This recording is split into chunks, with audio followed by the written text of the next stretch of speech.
Hello guys, welcome to mining Adda. आज हम पढ़ने जा रहे हैं CMR 2017 का चैप्टर नंबर 10, माइन वर्किंग। तो देखते हैं क्या है इस चैप्टर में, क्या क्या बोल रहा है माइन वर्किंग के बारे में। तो यहाँ पे ये चैप्टर शुरू हो रहा है रेगुलेशन नंबर 104 से।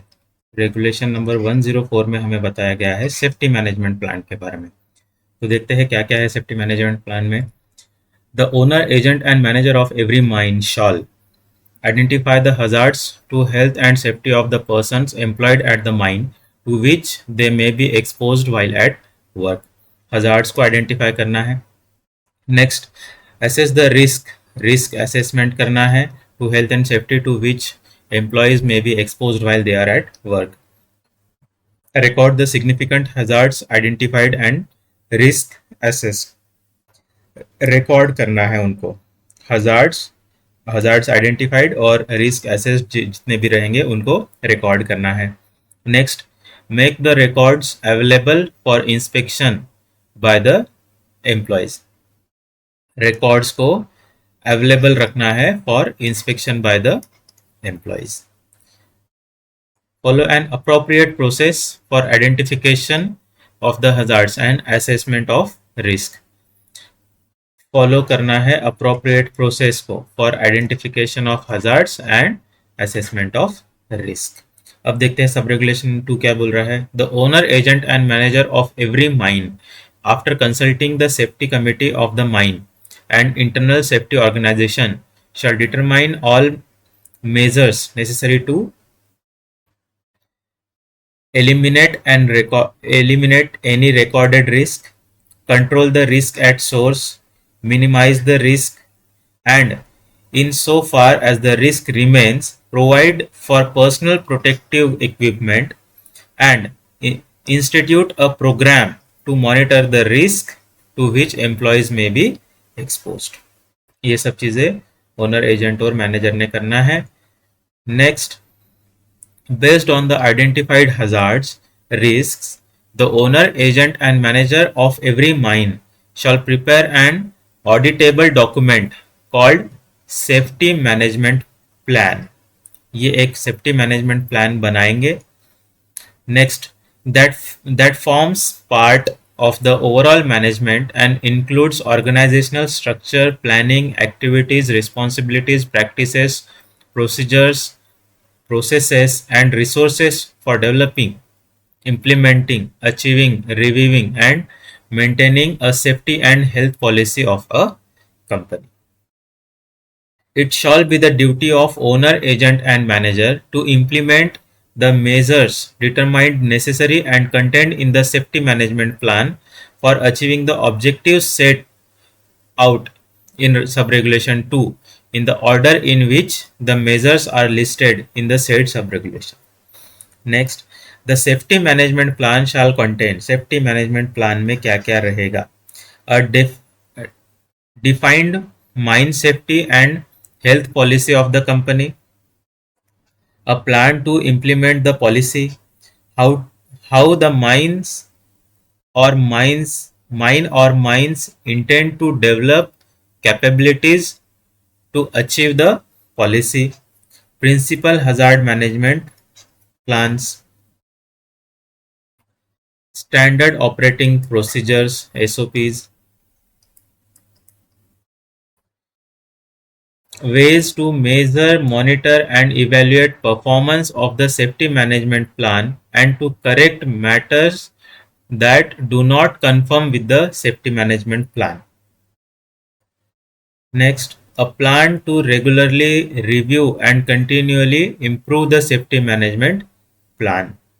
A plan to review the safety management plan if significant changes occur and details of involvement of mine workers in its development and application.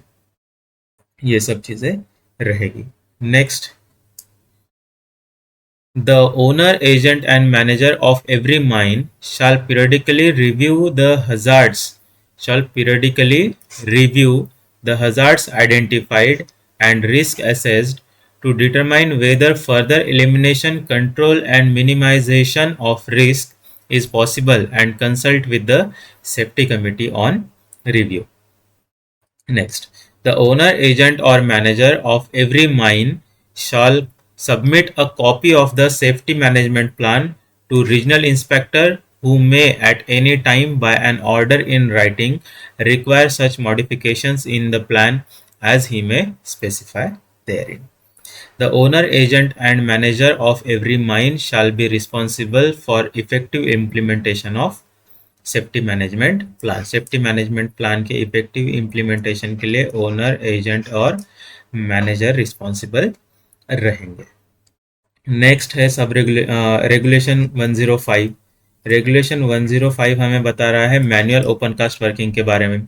In manual open cast working the following precautions shall be observed, namely an alluvial soil, murum, gravel, clay, debris or other similar ground.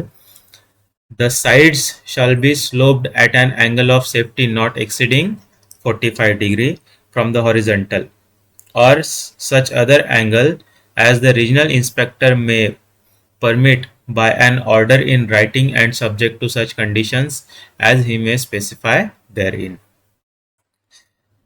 जहाँ पे भी alluvial soil रहेगी, मुरुम रहेगी, gravel रहेंगे, clay रहेगा, debris रहेगा और other similar grounds रहेंगे, वहाँ पे साइड्स का जो स्लोप है, sides shall be sloped at an angle of safety not exceeding 45°। 45° से ज़्यादा का एंगल वहाँ पे हॉरिजेंटल के साथ में नहीं बनाना है, या तो फिर रीजनल इंस्पेक्टर स्पेसिफाई करेंगे राइटिंग में, उससे उस एंगल से ज़्यादा नहीं होना चाहिए।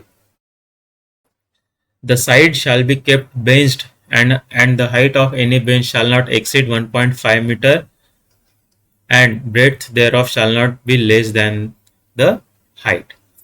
हाइट जो है वो 1.5 मीटर से ज़्यादा नहीं होनी चाहिए और उसकी जो ब्रेड्थ है वो ब्रेड्थ जो है वो शैल not be less than the height, मतलब 1.5 से कम नहीं होनी चाहिए breadth. Provided that the regional inspector may by an order in writing subject to such conditions as he may specify therein exempt from the operation of this clause in any working in the case of which special difficulties exist, which in his opinion make compliance with the provisions thereof not reasonably practicable. Regional inspector अगर चाहे तो ये ऊपर दिए गए regulation को exemption दे सकते हैं अगर वहाँ पे कोई स्पेशल कंडीशंस है जिसमें ये रेगुलेशंस का कंप्लायंस जिसकी वजह से रीजनेबली प्रैक्टिकेबल नहीं हो रहा है, उस केस में रीजनल इंस्पेक्टर आपको एग्जम्पशन दे सकते हैं। Where any pillar is left in situ for the purpose of measurement, it's height shall not exceed 2.5 meter and where the height of such pillar exceeds 1.25 meter, the base of the pillar shall not be less than 1.5 meter in diameter. अगर कोई pillar छोड़ देते हैं इन सितु में underground में for the purpose of measurement के लिए, तो उसकी जो हाइट है वो 2.5 मीटर से ज़्यादा नहीं होनी चाहिए और अगर हाइट जो है वो 1.25 मीटर से ज़्यादा होती है तो उसका जो पिलर का बेस है वो शैल not be less than 1.5 meter in diameter. In coal, the sides shall either be kept sloped at an angle of safety not exceeding 45 degrees from the horizontal, or the side shall be kept benched and the height of the bench shall not exceed 3 meter and the breadth thereof shall not be less than the height. अगर कोल में है manual working चल रहा है, ये manual open cast working चल रहा है, ये ऊपर में भी जो पैरामीटर्स देखे वो मैनुअल के लिए देखे थे, यहाँ पे भी अभी जो कोल से रिलेटेड पैरामीटर्स देख रहे हैं वो भी मैनुअल वर्किंग के लिए देख रहे हैं, जो कि आजकल कोई करता नहीं है, पर फिर भी देख मतलब पता रहे तो ज़्यादा ठीक है।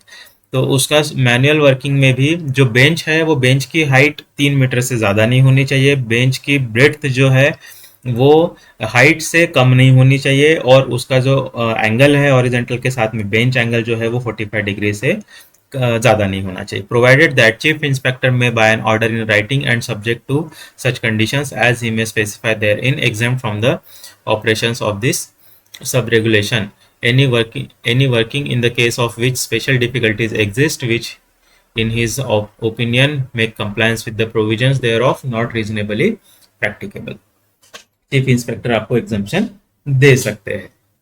Next, In an excavation in any hard and compact ground or in prospecting trenches or pits, the sides shall be adequately benched, sloped and secured so as to prevent danger from all sides, provided that the height of the bench shall not exceed 6 metre.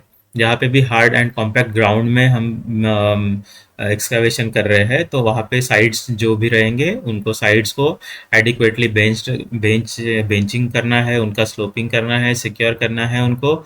और वो जो benches जो है वो benches की height जो है should not exceed 6 metres. No tree, loose stone and debris shall be allowed to remain within a distance of 3 meter from the edge or sides of excavation।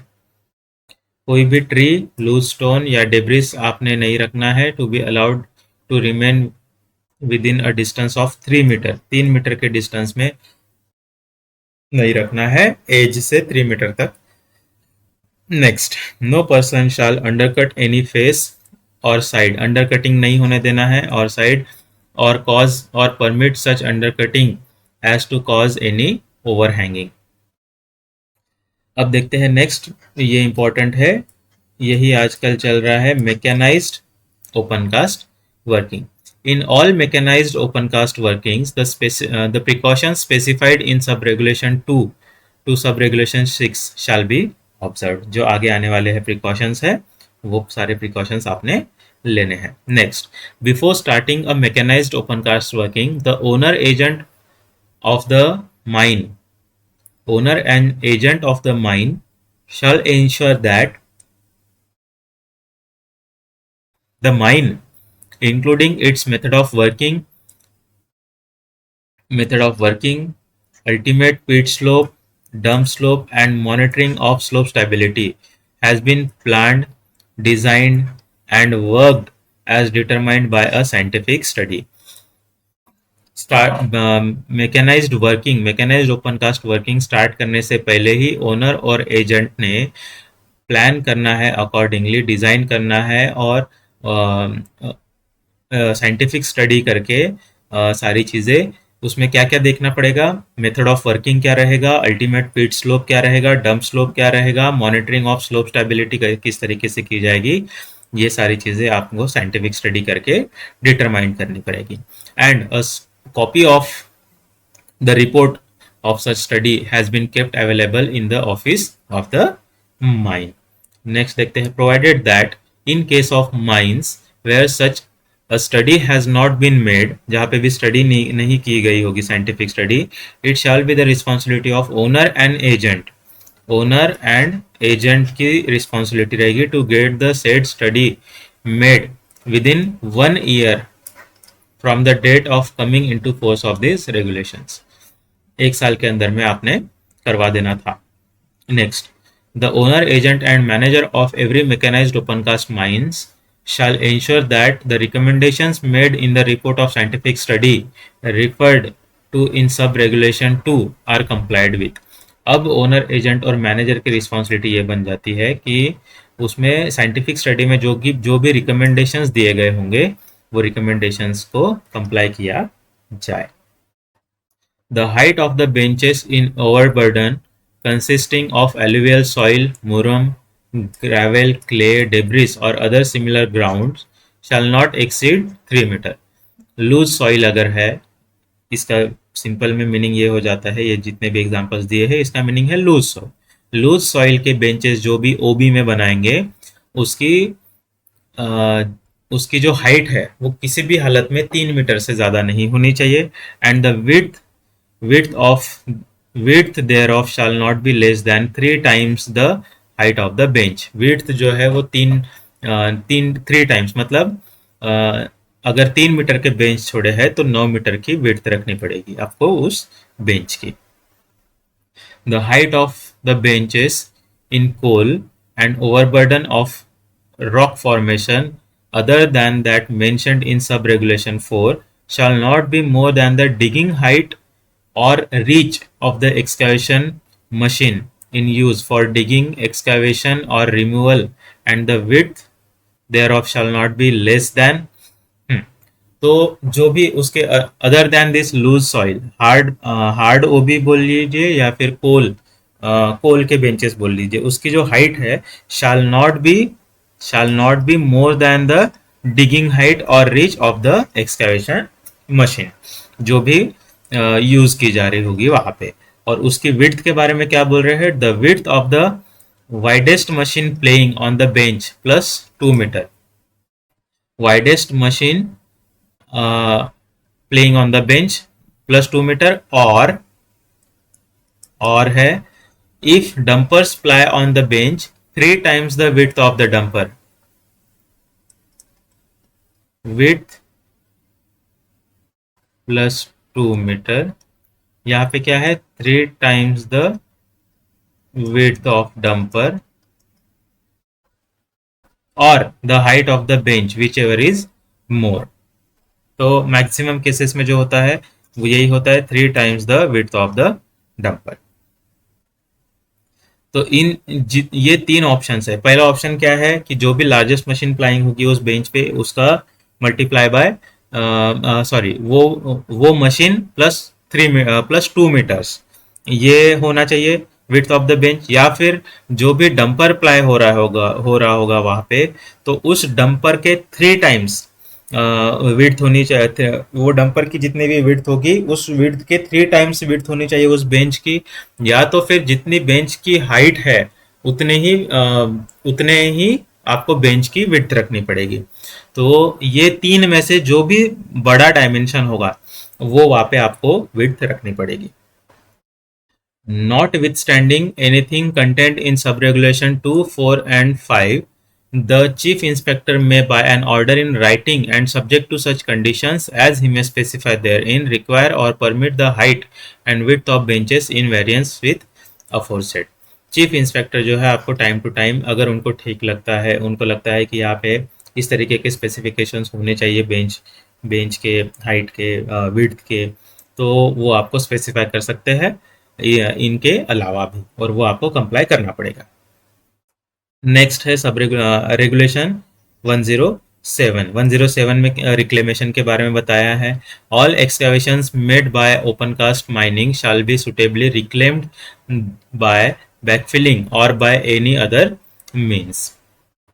Next regulation number 108 में spoil banks and dumps के बारे में बताया है। While removing overburden, the topsoil shall be stacked at a separate place so that the same is used to cover the reclaimed area। Top soil जो भी रहेगी black cotton का, हम जिसको बोलते हैं ब्लैक कॉटन, तो वो ब्लैक कॉटन को आपको सेपरेटली डंपिंग करना है, और जब भी रिक्लेमेशन करेंगे तो रिक्लेमेशन के ऊपर में हम वो ब्लैक कॉटन का जो सॉइल है वो उसको जैसे कि वैसे फिर से डाल देंगे। The slope of spoil bank shall be determined by the natural angle of repose of the material being deposited, but in any case shall not exceed 37.5 from the horizontal। जो आपका डंप रहेगा, जो भी स्पॉइल बैंक रहेगा या फिर जो आपके डंप्स रहेंगे, वो डंप का जो स्लोप रहेगा वो नेचुरल एंगल ऑफ रिपोज होना चाहिए उस मटेरियल का, या फिर मैक्स टू मैक्स वो हो सकता है 37.5 फ्रॉम द हॉरिजॉन्टल, उससे ज़्यादा नहीं होगा। Provided that where in any mine a steeper slope of soil bank has been recommended as a result of a scientific study by any scientific agency or institution having expertise in slope stability, the regional inspector may by an order in writing and subject to such conditions as he may specify therein permit a steeper slope of spoil bank। अगर कहीं पे scientific study में अगर recommendation आता है कि 37.5 से भी ज़्यादा आप स्लोप एंगल रख सकते हैं, तो उस केस में रीजनल इंस्पेक्टर वो कंडीशंस को देखते हुए और उस के जो साइंटिफिक स्टडी को देखने के बाद में वो परमिट कर सकते हैं 37.5 से ज़्यादा एंगल भी स्पॉइल बैंक का। Next, loose overburden and other such materials from open cast workings or other rejects from washeries or from other sources shall be dumped in such a manner that there is no possibility of dumped material sliding।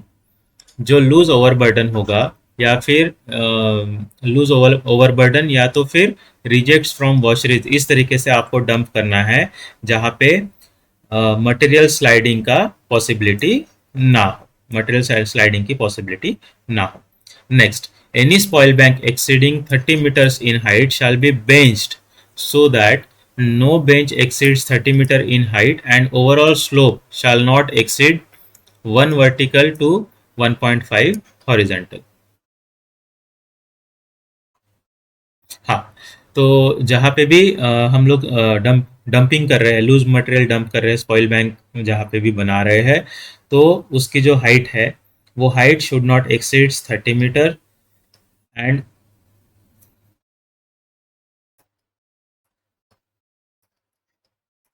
ये अगर horizontal है तो यहाँ से ये 30 metre होना चाहिए, और अगर ये 30 मीटर है तो ये 45 मीटर होना चाहिए।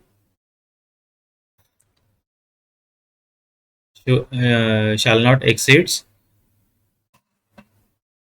1 vertical to 1.5 horizontal। Next, the toe of a spoil bank shall not extend to any point within 100 meter of a mine opening, railway, other public works, public road, or building or other permanent structure not belonging to the owner। Spoil bank का कोई भी जो to है वो to 100 metre के range में नहीं आना चाहिए, किसी भी माइन ओपनिंग से, रेलवे से, अदर पब्लिक वर्क से, पब्लिक रोड से, बिल्डिंग्स और other permanent structures belonging not belonging to the owner। A suitable fence shall be erected between any railway or public work or road or building or structure not belonging to the owner and the toe of an active spoil bank as to prevent unauthorized person from approaching the spoil bank। वहां पे fencing भी करना है आपने।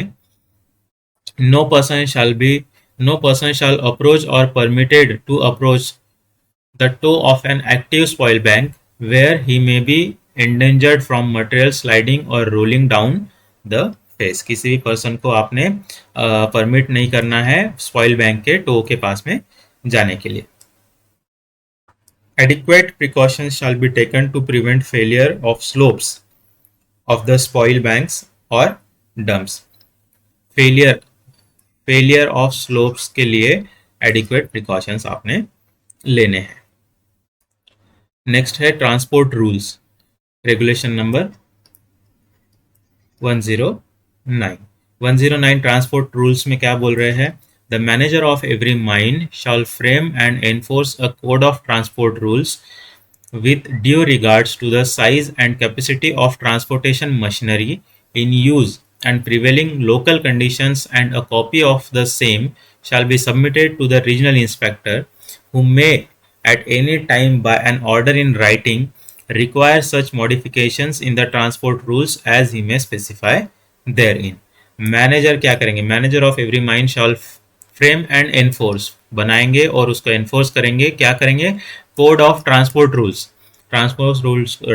Rules का एक code बनाएंगे with due regard the size and capacity of transportation machinery in use and prevailing local conditions, and a copy of thereof shall be submitted to the regional inspector.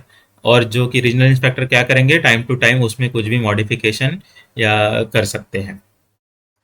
Provided that in mines where such machinery are already in use, the aforesaid transport rules shall be framed and enforced within 90 days from the date of coming into force of this regulation।